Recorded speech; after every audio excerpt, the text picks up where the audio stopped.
ओम ज्ञानतिमिरान्धस्य ज्ञानञ्जनशलाकया चक्षुरुन्मिलितं येन तस्मै श्रीगुरुवे नमः। श्रीचैतन्यमनोभीष्टं स्थापितं येन भूतले स्वयं रूपकदा मह्यं ददाति स्वपदान्तिकं। वन्देऽहं श्रीगुरुं श्रीभूतपदकमलं श्रीगुरून् वैष्णवाचं श्रीरूपं साग्रजातं सगण रघुनाथान्वितं तं सजीवं साद्वैतं सावधूतं परिजनसहितं कृष्णचैतन्यदेवं श्रीराधाकृष्णपादान् सगणललिता श्रीविशाखान्विताश्च नारायणं नमस्कृत्यं नरं चैव नरोत्तमं देवीं सरस्वतीं व्यासं ततो जयमुदीरये। सुमतां स्वकथा कृष्ण पुण्यश्रवणकीर्तनं हृदयन्तस्थु भद्राणि विद्नोति सुरसतां नष्टप्रायेषु भद्रेषु नित्यं भागवत सेवया भगवती उत्तमश्लोके भक्तिर्भवति नैष्टिकी तदा रजस्तम उभाव कामलोभादेः चेत् एतेन निरावृत्तिं स्थितसुते प्रसन्दति। एवं प्रसन्नमनसो भगवद्भक्तियोगतः भगवतत्त्वविज्ञानः मुक्तसंगस्य जायते। विद्यन्ते हृदय ग्रंथि छिद्यन्ते सर्वसंशयं क्षीयन्ते चास्य कर्माणि दृष्ट्वा एवात्मनीश्वरे धर्मपूजितो कैटभ्यो नत्रो निर्मत्सरणां सतां विद्यं वास्त्रिमत्र वस्तु शिवदं तापत्रयं श्रीमद्भागवतं प्रमाणमलं प्रेमोपमार्थो महान् श्रीचैतन्यमहाप्रभुमत्मिदं तत्रादरुणापर हे कृष्ण करुणा सिंधु दीनबंधु जगत्पते गोपेश गोपिकाकांत राधाकांत नमस्तुते तप्त कांचन गौरांगे श्रीराधे वृंदावनेश्वरी ब्रह्मानुसुते देवी प्रणमामि हरिप्रिय वाञ्छाकल्पतरुवृक्षा कृपा सिन्धुभ्यो च पतितानां पावनेभ्यो वैष्णवेभ्यो नमो नमः। जय श्री कृष्ण चैतन्य प्रभु नित्यानंद श्री अद्वैत गदाधर श्रीवासादि श्री गौर भक्तवृंद। हरे कृष्ण कृष्ण कृष्ण हरे हरे, हरे राम राम राम हरे हरे।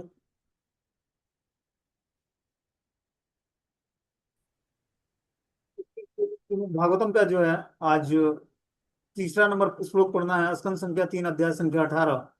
बोलते हैं अहेन में अज्ञ मही विमुच्यनो रसोकसाम विश्व सृजेत मर्पिता न स्वस्ति यास्या न यस्य नया ममिक्षतम सुराधमा सदी सुकरात कृत्यम।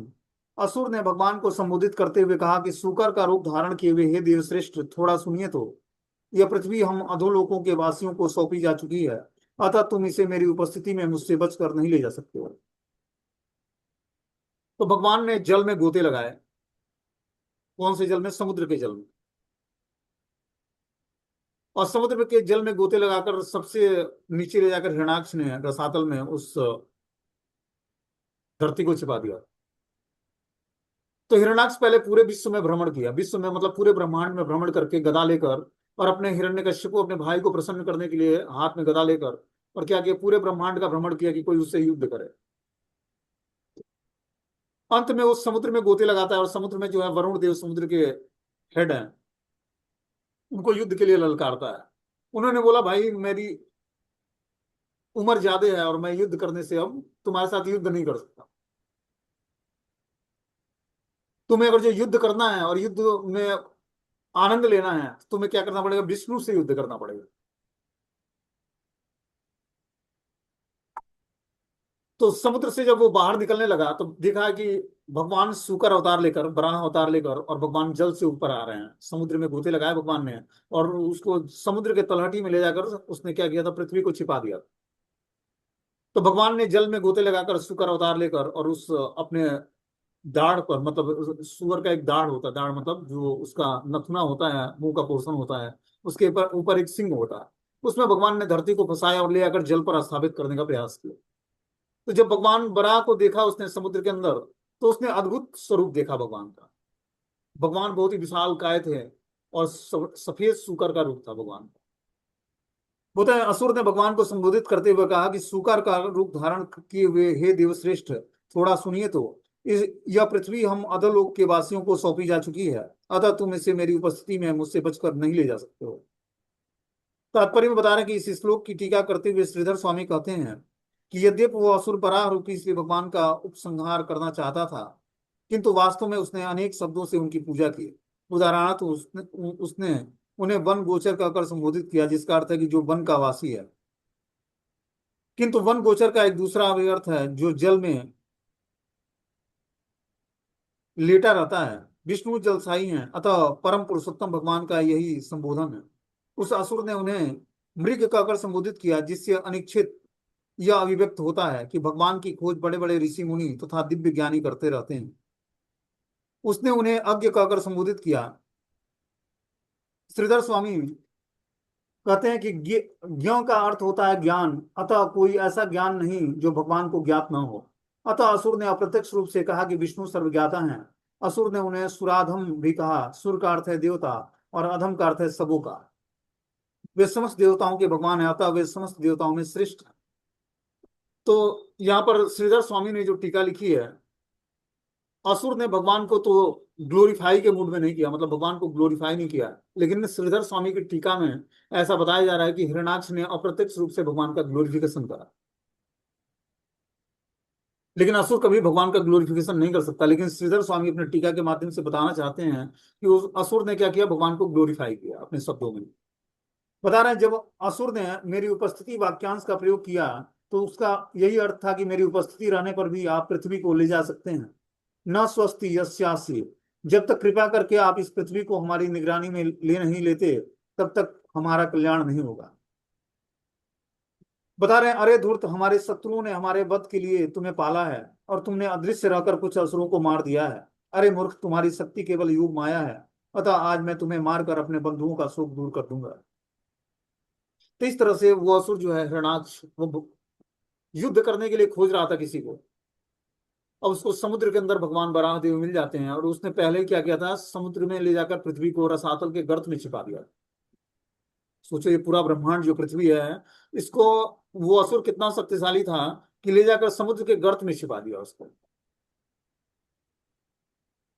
इसलिए भगवान को बराह अवतार लेना पड़ा। भगवान का हर एक अवतार क्या है, धर्म की स्थापना के लिए, भक्तों के परित्राण के लिए। अब ये माता के गर्भ से जब 100 साल बाद प्रकट हुए तो चारों तरफ संसार में अंधेरा छा गया। बादल आपस में टकराने लगे, पर्वत आपस में टकराने लगे,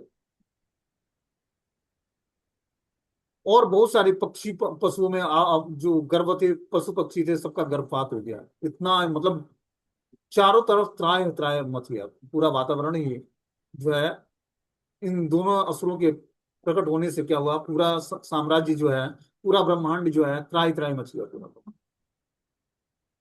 अब ये भगवान जो है, भगवान को ललकारता है कि हमारे शत्रु ने हमारे वध के लिए तुम्हें पाला है। देवताओं को अपना शत्रु मानते हैं असुर। तो बोलता है कि हमारे शत्रु ने हमारे वध के लिए तुम्हें पाला है और तुमने अदृश्य रहकर कुछ असुरों को मार दिया है।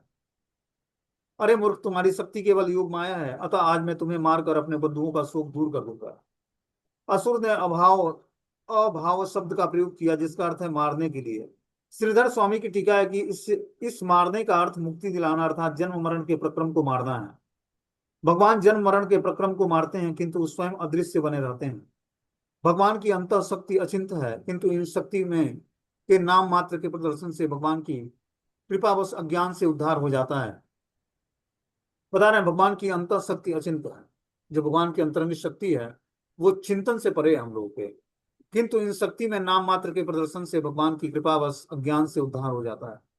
और जिन शक्तियों का भगवान नाम मात्र की किसी पर कृपा कर दें तो व्यक्ति अज्ञान सागर को पार कर जाएगा, उसका अज्ञान से उद्धार हो जाएगा।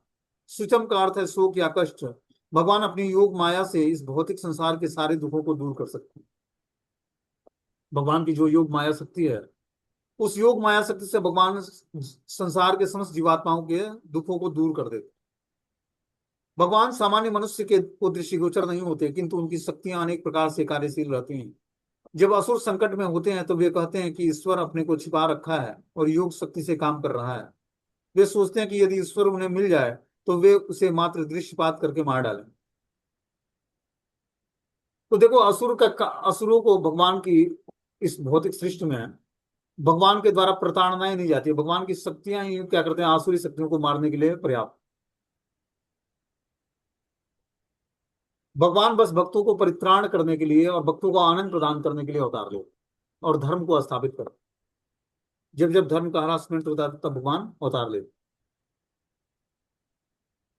तो धर्म है क्या, किस धर्म की स्थापना करने के लिए भगवान अवतार लेते हैं? तो हर जीवों को अपना प्रेजेंस अनुभव कराना चाहते हैं भगवान, इसलिए भगवान प्रकट होते हैं कि हर जीव भगवान के अस्तित्व को ठुकराए ना। धर्म कैसे लुप्त होता है, जब भगवान के अस्तित्व को जीवात्मा ठुकरा देता है। जब तक जीवात्मा भगवान के अस्तित्व को स्वीकार करता है, मानता है, तब तक जो है अपने धर्म में स्थिर होता है। लेकिन जब भगवान के अस्तित्व को ठुकरा कर और अपने अस्तित्व को बनाना चाहता है, तो वहां से क्या होता है, धर्म लुप्त होने लगता है, और इसीलिए भगवान प्रकट होते हैं। तो इस हिरण्याक्ष को मारने के लिए भगवान की शक्ति पर्याप्त, भगवान अपने संकल्प शक्तियों से बड़े बड़े चीजों को, सृष्टि का क्रिएशन कर देते हैं भगवान। असुरों को मारना तो बहुत छोटी चीज है, भगवान अपने संकल्प शक्तियों से पूरी सृष्टि का निर्माण कर सकते हैं। एक संकल्प से पूरी सृष्टि का निर्माण हो सकता है। इसी तरह भक्तों की संकल्प शक्ति है। जब हमारे संकल्पों में दृढ़ता आएगी तो हम जो संकल्प करेंगे वो संकल्प हमारे पूर्ण होगा। लेकिन संकल्पों का गलत प्रयोग नहीं करना। जब आप आध्यात्मिक जीवन में हो तो धीरे धीरे जैसे जैसे संकल्प पूर्वक भक्ति करने का प्रयास करते हो, उससे जैसे संकल्पों में दृढ़ता आती है। उस संकल्प शक्ति का प्रयोग क्या करना है, जैसे मान लो कि हम लोगों ने नियम लिया चतुर्मास का, उस नियमों का पालन करते हैं दृढ़ता से, तो ये बहुत अच्छा है। भगवान की भक्ति के लिए हम लोग के लिए बहुत ही सुटेबल है। हम सबने कुछ ना कुछ अपने हिसाब से नियम लिया और अपने हिसाब से करने का प्रयास कर रहे हैं। तो संकल्पों में दृढ़ता कैसे आएगी, जब हम इन नियमों का दृढ़ता से पालन करेंगे तो धीरे धीरे हमारी संकल्प शक्ति, क्योंकि भक्ति जो है संकल्पों पर आधारित है। जितना ही हम संकल्प पूर्वक भगवान की भक्ति को करेंगे उतना ही हमारे अंदर दृढ़ता है। श्रद्धा शब्द विश्वास के लिए सुदृढ़ निश्चय, सुदृढ़ निश्चय को संकल्प बोलते हैं। संकल्प पूर्वक की हुई भक्ति से क्या होता है, हमारे बहुत जल्दी पाप राशि नष्ट हो जाए। तो संकल्पों में दृढ़ता कैसे आती है, जब हम किसी के प्रॉपर अंडर गाइडेंस में, गुरु परंपरा के अंडर गाइडेंस में भक्ति करने का प्रयास करते हैं, तो उनकी कृपा से हमारे संकल्पों में दृढ़ता आती है। जैसे किसी व्यक्ति, जैसे मान लो कि कोई इंस्ट्रूमेंट होता है, जब तक उसको हाई वोल्टेज करंट से जोड़ा नहीं जाता है तब तक उसके अंदर एक्टिविटी नहीं होती है, वो अपने प्रॉपर सिस्टम में काम नहीं करता है। उसी तरह भक्ति है, जब तक हम प्रॉपर सिस्टम में नहीं जुड़ेंगे, गुरु परंपरा के अंतर्गत आएंगे नहीं, तब तक हमारी भक्ति का पूर्ण फल नहीं मिलेगा। तब तक वो हमें आध्यात्मिक स्वीकृति दिलाएगी। आध्यात्मिक गुरु का मतलब है कि जब हम आध्यात्मिक गुरु स्वीकार करें तो उससे हम 100% सेटिस्फाई रहे। मैं इसलिए बताना चाहता हूं कि धोखा नहीं किसी को, मतलब कोई किसी के साथ चीटिंग ना हो। हम आध्यात्मिक गुरु स्वीकार करते हैं, उससे हमें 100% सेटिस्फाई होना चाहिए, शास्त्र के द्वारा प्रमाणित होना चाहिए। और इतना सबको हमने क्लास में जो भी बताया है उस हिसाब से अपनी एलिजिबिलिटी देखकर हमें क्या करना है, गुरु स्वीकार करना है, जबरदस्ती नहीं। आप इलिजिबल हो, वो इलिजिबल हैं, तब हम उनको स्वीकार करें, उनसे दीक्षा लें, उनसे शिक्षाएं लें, उनके अंडर गाइडेंस में जीवन यापन करें। क्योंकि आध्यात्मिक पाथ पर चलना अपने आप में बहुत टेढ़ी खीर है, और इसके लिए आध्यात्मिक गुरु एक जो है पतवार के समान, जो हमारे नाव को खेकर, जैसे नाविक होता है वो पतवार खेकर जो है हमारे नदी को पार कराता है, उसी तरह गुरु जो है हमारे नाविक, हमारे इस भौतिक संसार रूपी समुद्र को पार करने के लिए हमें एक नौका के नाविक, वो हमें अपने नौका पर बैठाएंगे आध्यात्मिक उनका चरण कमल एक नौका है। उस चरण कमल का आश्रय लेकर जो आध्यात्मिक गुरु के माध्यम से इस भवसागर को पार करना चाहता है, तो उसका हर चीज मैच करना चाहिए गुरु से, बातचीत, व्यवहार, और मेन इंपॉर्टेंट रोल है जो कि क्लास के माध्यम से बताया जाता है, उसको फॉलो करो। सारी चीजें इसी पर डिपेंड है, हमारे आध्यात्मिक ज्ञान पर, हमारी चैंटिंग पर, हमारे व्रत और तपस्याओं पर। ये करके ही हम अपने आध्यात्मिक गुरु को प्रसन्न कर सकते हैं। बड़े बड़े आचार्यों से दीक्षा लेने से कुछ मतलब नहीं है। दीक्षा तो एक औपचारिकता है, और उसके बाद हमें दृढ़ता से नियमों का पालन करना पड़ेगा। वो ज्यादा इंपॉर्टेंट है कि हमें शिक्षा प्रॉपर मिला, एजुकेट हुए हम हुए या नहीं हुए, हम नियमों में दृढ़ता लाए या नहीं लाए, ये ज्यादा इंपॉर्टेंट। आप किसी छोटे आचार्य या छोटे गुरु से भी दीक्षा लेकर दृढ़ता से नियमों का पालन करते हो, उन पर आप पूर्ण विश्वास रखते हो, आपका विश्वास क्या करेगा, भगवान से आपको मिला देगा। वो आचार्य हो सकता है कैपेबल ना हो, लेकिन आपका विश्वास आपको भक्तों से मिला देगा, जिसका साक्षात उदाहरण मुझे देखना चाहिए आपको। हमारे जीवन में ऐसे ऐसे लोग टकराए कि जो आध्यात्मिक जीवन के लिए बिल्कुल ही परफेक्ट नहीं थे, उन्होंने मिसयूज किया, और इसीलिए मेरा भौतिक संसार में भटकाव बन गया। वो तो मैंने अपने जीवन को ऐसे ढाल लिया कि अपने 24 घंटे को हमने इंगेज करा। नहीं तो आज फिर से मैं कहीं दूसरे दोबारा पारिवारिक जीवन में पड़ा हुआ, मतलब वो परिवार तो छूट गया, कोई दूसरा परिवार मिल गया होगा। ये भगवान की विशेष कृपा हुई कि राखे कृष्ण मारे गए और मारे कृष्ण राखे गए। जिसको भगवान कृष्ण रक्षा करें उसको कोई मार नहीं सकता।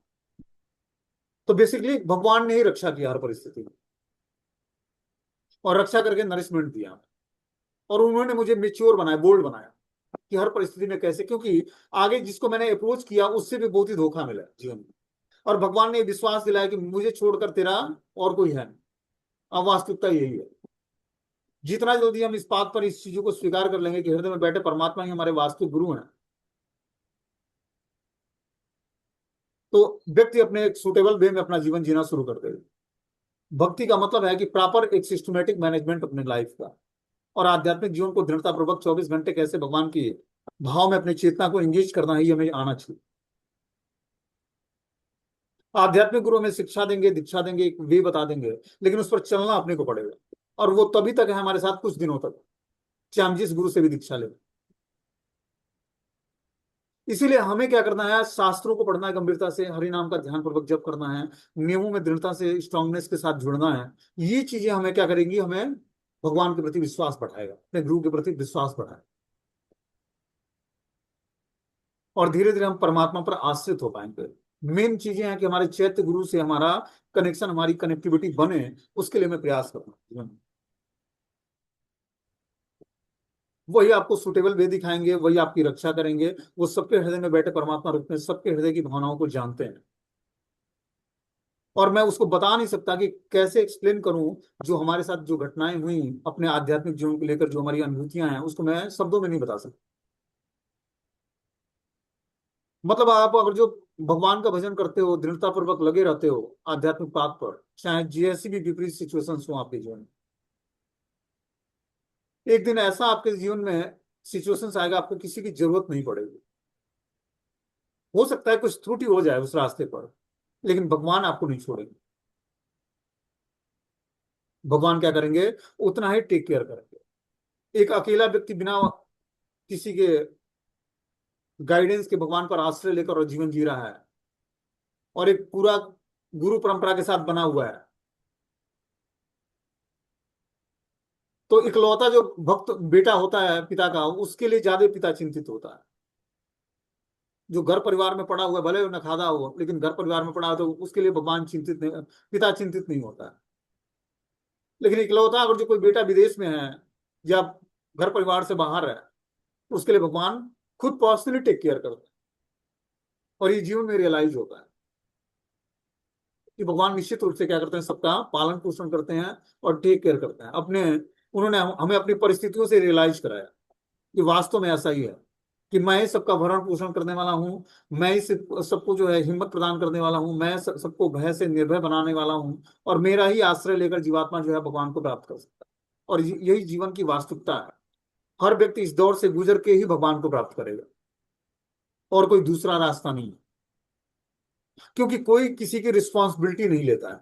आपको बताऊं तो आध्यात्मिक जीवन में आप जब धीरे धीरे आध्यात्मिक जीवन को प्राप्त करना चाहोगे, कि अब हम किसी भी भटकाव पर हम भटकेंगे नहीं, और हमें भगवान को प्राप्त करना है, तो कोई भी आपका साथ नहीं देगा, चाहे कितना बड़ा दृढ़ आचार्य हो। आपको अपने जहाज का पायलट खुद बनना पड़ेगा।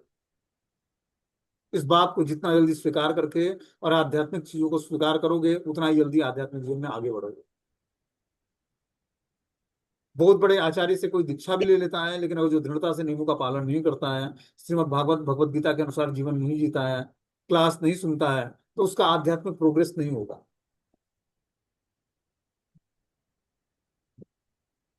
इसीलिए हमें क्या करना है, शास्त्रों की मर्यादा को ध्यान में रखते हुए जीवन जीना है, शास्त्रों को गंभीरता से पढ़ना है, आध्यात्मिक रास्ते पर अपने हृदय में बैठे परमात्मा की आवाज सुनकर उस हिसाब से शक्ति प्राप्त करनी है, नाम जप करके, गुरु का आश्रय लेकर, कि धीरे धीरे हम परमात्मा पर आश्रित हो सके। जितना ही आश्रय हमारा दृढ़ होगा, उतना ही हम भक्ति में दृढ़ बने रहेंगे, उतना ही मैं इस भौतिक संसार में किसी से डर नहीं लगेगा। क्योंकि आपको आध्यात्मिक रास्ते पर एक बिरला व्यक्ति भी नहीं मिलेगा कि जो आपको बोले कि तू बेटा आध्यात्मिक रास्ते पर चल, मैं तू तेरा सपोर्ट करता। कोई ऐसा नहीं मिलेगा।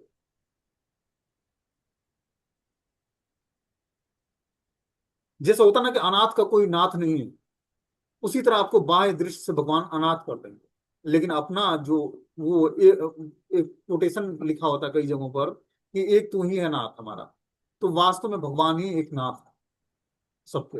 नाथ मतलब रक्षक, पालक और भरण पोषण करने वाला। आप जिससे भी उम्मीद करोगे कि ये व्यक्ति हमें भक्ति में एडवांसमेंट दिलाएगा, वही क्या करेगा, आपका शोषण करेगा। यह अध्यात्म का रास्ता ऐसा ही है। इसीलिए क्या करो, शास्त्रों को दृढ़ता से पढ़ो। अपने गुरु परंपरा के प्रति शरणागति के लिए दिन में 3 बार प्रणाम करो उनको। उनका स्मरण करते हुए सो, उनका स्मरण करते हुए जगो। और क्या करो, भगवत प्रसाद के अलावा कुछ मत खाओ। एकादशी व्रत के दृढ़ता के नियमों का दृढ़ता से पालन करो। भगवान की तदीय वस्तु की सेवा करो। आपको किसी से सेवा मांगने की जरूरत नहीं है। हर व्यक्ति अपना गुडविल बढ़ाकर और अपने रास्ते पर आगे निकल जाएगा। आप वहीं के वहीं रह जाओगे। इन सेवाओं से कुछ होने वाला नहीं। 10 साल 15 साल सेवा करते हुए हो जाता है, कुछ हाथ नहीं लगता। इसलिए क्या करो, आध्यात्मिक प्रमाणिक गुरु से दीक्षा लेकर उनके द्वारा दिए हुए आदेश का दृढ़ता से पालन करो। और भगवान की तदीय वस्तु की सेवा करना शुरू करो।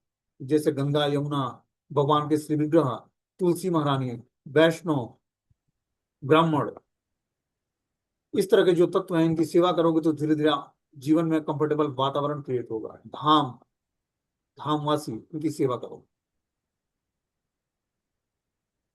अपने गाड़ी कमाई का कुछ परसेंट निकाल कर डोनेट करो।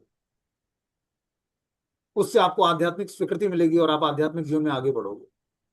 ऐसा नहीं करोगे तो आध्यात्म में प्रोग्रेस नहीं होगा। और दृढ़ता पूर्वक भगवान के भजन में जुड़ना पड़ेगा। 16 माला से कुछ होने जाने वाला नहीं है। इसको बढ़ाकर हमें 64 माला तक ले जाना है जीवन के अंत। जीवन के अंत मतलब 50 वर्ष के बाद हमें प्रैक्टिस करनी पड़ेगी कि हमें 1 लाख नाम रोज जपने लगे। इसके लिए प्रयास करो। ये है आध्यात्म का रास्ता। इसके लिए जो गुरु, वैष्णव, जो भी हमें आध्यात्मिक गुरु मिले, जिससे हमें दीक्षा लेने से हमारे नाम जप में प्रोग्रेस हो, हम दृढ़ता पूर्वक जो है भगवान की तदीय वस्तु की सेवा कर सकें, हमारा विश्वास उन पर बढ़ता जाए, हमारी बातों को सुनकर समझकर हमें एक प्रॉपर गाइडेंस दें, उनसे हमें दीक्षा लेनी होगी। कोई संप्रदाय, कोई संस्थान किसी को भगवत धाम नहीं ले जाता है। अपने धाम जाने की तैयारी खुद करनी पड़ेगी। जब हमें पता हो गया, जब हम पर भगवान और गुरु वैष्णव की कृपा हो गई, तो उस गुरु वैष्णव की कृपा को संभालने के लिए हमें क्या करना पड़ेगा, अपना आध्यात्म का रास्ते पर चलने के लिए हमें हृदय में बैठे परमात्मा का आश्रय लेना पड़ेगा। वही आश्रय हमें दृढ़ बनाकर और हमें एक वे बताएगा। क्योंकि वही हमारे भूत भविष्य वर्तमान। अर्जुन ने को भगवान ने क्या बोला, हे अर्जुन, तुम कल की बात नहीं जानते होगा, इस जीवन के पश्चात जो तुम्हारा जीवन था उसको तुम नहीं जानते हो क्या। लेकिन मैं तुम्हारे पिछले करोड़ों जीवन, जितने भी तुमने जन्म लिया है, उन सारी जीवन की स्टोरी को मैं जानता हूँ। इसलिए तुम क्या करो, मेरा आश्रय लो। जिस गुरु और पितामह और उनके लिए तुम आज मोहित हो, वही तुम्हारे इस दुख का कारण है। इसी मुंह से हमें ऊपर उठना, और मुंह से ऊपर उठकर क्या करना, भगवान का आश्रय लेना हर परिस्थिति। भगवान ने अर्जुन के माध्यम से बताया कि जब आप शुद्ध भक्ति करने का प्रयास करोगे, उस समय आपको कोई सपोर्ट नहीं करेगा। बहुत ही बिरला व्यक्ति ही कोई सपोर्ट करेगा आपको, क्योंकि उस स्थिति तक सभी नहीं पहुंच पाते कि आप भगवान की शुद्ध भक्ति को अडॉप्ट करो। उस स्थिति तक पहुंचना बड़ा मुश्किल कार्य है, सबके लिए नहीं। उस स्थिति को जानना भी वो सबके लिए नहीं। सब जान ही नहीं पाएंगे क्या स्थिति होती है शुद्ध भक्ति की। हमने बताया ना कि एक दूर देश में एक राज सिंहासन था। उस राज सिंहासन पर जो भी पहले जाकर बैठ जाता, उसको जो है राजा बना दिया जाता। तो राज्य में सबको घोषित किया गया, भाई राजा जो है अब रहे नहीं। तो अब राजा उनको बनना है जो दूर सिंहासन पर जाकर पहले बैठ जाएगा, उसको राजा बना दिया जाएगा। तो सबने सोचा भाई चलो, कौन सा ये बहुत बड़ी बात है, सिंहासन पर ही तो जाके बैठना है। लेकिन बीच में बहुत सारे जो है ऑप्टिकल्स लगा दिए गए, खाने पीने सोने और उन चीजों के लिए। तो देखो, जब किसी उचित वस्तु को प्राप्त करना है, एक हमारा डेस्टिनेशन गोल क्लियर है, तो उस गोल को पाने के लिए हमें बहुत सारे प्रयास करना पड़ेगा। अपनी इस कंडीशनिंग अवस्था को छोड़कर और हमें क्या करना पड़ेगा, आध्यात्म के रास्ते को चुनना पड़ेगा। हर जीवन में हर सिचुएशन एक जैसा नहीं होगा। कभी हमें थोड़ी सी अनकंफर्टेबल वातावरण में रहना पड़ेगा, कभी कंफर्टेबल वातावरण रहेगा। कभी झोपड़ी में भगवान रखेंगे, कभी महलों में रखेंगे। और प्रॉपर अपने जीवन में हमने देखा है, भगवान बहुत सारे जीवन में चैलेंज, आप लोगों को पता भी होगा कि कभी मैं क्लास पेड़ के नीचे लिया करता था। समझ रहे बात को, ये नेटवर्क नहीं आता था, या अरेंजमेंट ऐसा नहीं था। फिर कुछ दिनों तक बहुत अच्छा अरेंजमेंट दिया भगवान ने, फिर कुछ दिनों तक तो क्या है कि उनका अरेंजमेंट है, उन्होंने जिस सिचुएशंस में रखा, हर सिचुएशंस में हमने उन चीजों को छोड़ा नहीं, भगवान की को ग्लोरीफाई करना या भक्तों को पढ़ाना हमने छोड़ा नहीं सिचुएशंस में। तो भगवान हर सिचुएशंस में रखकर भक्तों को चेक करके एक ऐसा वातावरण देते हैं कि वो उसके लिए बहुत ही सूटेबल हो। हर परिस्थिति में अपने जीवन को हमें क्या करना है, भगवान का स्मरण करने में लगना है। कभी भगवान झोपड़ी में रखें या महल में रखें, हर सिचुएशंस में क्या करना है, उनको स्मरण करना है और भगवान को हमेशा ग्लोरीफाई करना है, उनको धन्यवाद देना है कि आपने बड़ी कृपा की हमें इस जीवन में। इस शरीर के पालन पोषण के लिए अगर जो हम महल में रह जाते हैं या किसी कुटिया में रह जाते हैं, उसमें अंतर क्या पड़ता है। इसको पेट भरने के लिए 250 ग्राम की थैली, इसको ढकने के लिए 2 वस्त्र और सर ढकने के लिए एक छोटा सा मकान चाहिए। इसी के लिए व्यक्ति पूरा जीवन अपना निकाल देता है।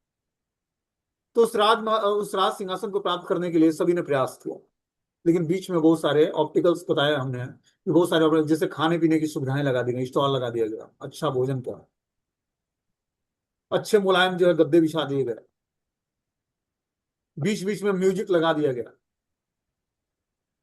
अब सभी लोग को एक साथ राज्य में उस सिंहासन पर प्रवेश करने के लिए सबको एक साथ छोड़ा गया कि जो भाई सिंहासन पर पहले जाकर बैठेगा वो राजा बन जाएगा। तो सब आते आते कोई खाने पीने में लग गया कि चलो भाई कुछ खा लेते हैं फिर चलेंगे आगे, क्या दिक्कत है, बहुत लंबी यात्रा है। फिर आगे गए तो जब भोजन कर लिए तो थोड़ी देर रेस्ट करने की इच्छा हुई कि सभी लोग रेस्ट कर रहे हैं, हम भी बैठ जाते हैं। फिर आगे म्यूजिक लगा हुआ है तो म्यूजिक सुनने में कुछ लोग बिजी हो गए। एक निरपेक्ष था, उसको ना तो भोजन से मतलब था, न सोने से मतलब था, न म्यूजिक से मतलब था। वो चलता चलता चला गया और जाकर राज सिंहासन पर बैठ गया। उसको राज सिंहासन से भी कुछ लेना देना नहीं था, वो भी उससे भी निरपेक्ष था वो। तो इसी तरह ये भौतिक संसार है। यहाँ पर हमारा जब गोल क्लियर है कि हमें उस भगवत धाम को प्राप्त करना है, तो उस धाम को प्राप्त करने के लिए बीच में बहुत सारे ये माया का प्रकोप है। अच्छा भोजन, अच्छा रेजिडेंस, अच्छी सुविधाएं, इन चीजों से थोड़ा सा हमें ऊपर उठना पड़ेगा। ऊपर उठकर भगवान के भजन में दृढ़तापूर्वक लगना पड़ेगा। आप देखो कुछ ही दिन में वातावरण बहुत ही फेवरेबल हो जाएगा। ये सब भगवान के द्वारा भेजे हुए क्या है, ऑप्टिकल्स है हमारे जीवन में। ये सब प्रलोभन है माया के। इस माया के प्रलोभन से जब हम ऊपर उठेंगे तब जाकर भगवान की भक्ति में हम दृढ़तापूर्वक लगेंगे। इसके लिए हमें क्या करना पड़ेगा, आध्यात्मिक गुरुओं की शरण ग्रहण करके और भगवत भजन में अपने को लगाना पड़ेगा। उनसे आध्यात्मिक क्वेश्चन पूछकर अपने जीवन की समस्याओं को सॉल्व करना पड़ेगा। समस्याएं हमारी सॉल्व नहीं होंगी, समस्याएं ऐसी बनी रहेंगी। समस्याओं को सॉल्व करने के लिए हमें हरि भजन और दृढ़ता पूर्वक जो है भगवान की तदीय वस्तु की सेवा करनी पड़ेगी। भैया आपको अगर कहाँ पर है, वहाँ पर इससे हम धीरे धीरे क्या होगा, अपने समस्त बंधनों कहाँ से, पर है, पानी दे जैसे देगा। बंधनों से मुक्त होंगे वैसे ही क्या होगा, हमारा एक नया जीवन शुरू होगा, आध्यात्मिक जीवन। और आध्यात्मिक जीवन को अच्छे तरीके से प्रैक्टिस करके हम भगवान को और अपने को जान लेंगे और भगवान की का अपने जीवन में प्रेजेंस अनुभव करेंगे। उस प्रेजेंस को अनुभव करके ही हम आध्यात्मिक जीवन में अनुभूतियों को इकट्ठा करेंगे और अनुभूतियां ही हमें आध्यात्मिक जीवन में आगे बढ़ाती हैं। आध्यात्मिक अनुभूति हर सिचुएशंस में, दुख में, सुख में, गर्मी में, सर्दी में, कभी यश मिला कभी अपयश मिला, हर सिचुएशंस में क्या करना है, भगवान का आश्रय लेना है। आश्रय इतना दृढ़ कि हमें हर परिस्थिति में हमारा मन विचलित ना हो। भगवान के नाम रूप गुण लीलाओं में अपने गुरु के प्रति, अपने मेंटर के प्रति हमारी श्रद्धा कम ना हो, शास्त्रों के प्रति हमारी श्रद्धा कम ना हो। इस प्रकार जब हम दृढ़ता पूर्वक जुड़ेंगे तब जाकर जो है हम आध्यात्म के रास्ते को समझ पाएंगे और भगवान पर और हमारे चैत्य गुरु और आध्यात्मिक गुरु पर हमारा विश्वास बढ़ता जाएगा। ठीक है, हरे कृष्ण। कोई क्वेश्चन है तो आप लोग पूछ सकते हो, नहीं तो मीटिंग एक क्लोज हो जाएगा, एक आध मिनट।